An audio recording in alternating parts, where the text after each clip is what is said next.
Ang aking ina na si General Erickson ay isang Kristiyanong Baptist. Binabasa niya ako ng mga kwento sa Biblia tungkol sa propita, simula pa noong ako ay sanggol. Sa tingin ko mas maraming ina ang dapat maging katulad ng aking ina.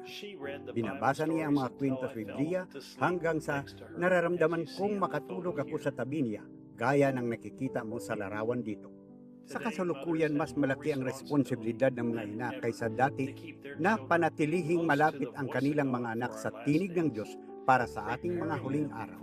Paghahanda sa kanila para sa rapture sa pamagitan ng pagpapatugtog ng mga tape ng linggo at pagtulong sa bawat sanggol at bata na makinig sa ikapitong anghel na mensahero na si William Marion Branham. At pagkatapos ay tulungan ang bawat bata na makumpleto ang mga pagsusunod sa youngfoundation.org.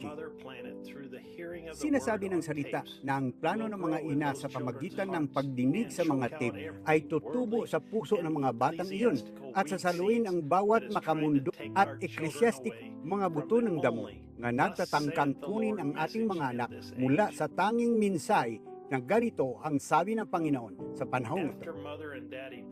Matapos akong dalhin ni na inay at tatay sa pagpupulong ni kapatid na Branham noong Hunyo 7 hanggang 10, 1960, bumili sila ng 2 libro, isang lalaking isunugo ng Diyos at isang pagbisita ng propita sa Timog Afrika ay makukuha sa www.branham.org.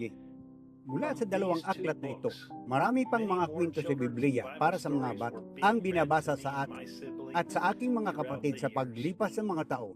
Nang lubos na tanggapin ng aking ina ang mensay noong Disyembre 1969, maaari niyang italaga ang kanyang buhay upang sundin ang lahat na inuutos sa kanya ng propita na gawin sa tape. Kung sinabi ni Brother Branham na kinasusuklaman niya ang isang bagay, kinasusuklaman din niya iyon. Sinabi niya, ito ang dapat nating gawin ngayon. Sumunod siya. Hinikayat ko ang lahat ng mga ina na maging katulad ng aking ina dahil ngayon, lahat ng kanyang 74 na mga anak ay naglilingkod sa Panginoon at pinapatugtog ang bawat serbisyo sa tape sa bahay. Pagpalain ng Diyos ang kanyang kaluluwa sa kaluwalhatian ngayon. Ngayon, ang mga agila ay nagtitipon-tipon. Sulat mula sa Branham Tabernacle at kapatid na Joseph Branham. Minamahal na nobya. Ngayon, sa palagay ko ay hindi sapat ang karangalan na ibibigay natin sa isang ina. Ang ating ina ang una sa atin at binigyan ng malaking responsibilidad kung ano ang magiging kalagayan natin at ang landas na dapat nating tahakin. Siya ay binigyan ng obligasyon mula sa Diyos na ilagay tayo sa tamang landas. Kaya naman ang mga ina ay mayroong espesyal, maliit na haplos na ibinibigay sa kanila mula sa Diyos. Isang ang espesyal na biyaya ang nakalaan para sa ating ngayong linggo habang nagbibigay tayo ng parangal sa lahat ng mga ina.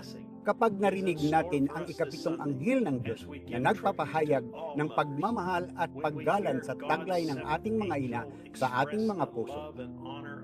Alam natin na araw-araw ay araw ng mga ina, ngunit ngayong linggo ay magbibigay tayo ng espesyal na pagpupugay sa lahat ng mga ina habang naririnig natin ang ating propita na nagbibigay ng parangal sa kanila gaya ng kanyang sinabi. 60 taon na ang nakalilipas sa mismong araw na iyon, Mayo 10, 1959. Kapatid na Joseph Branham.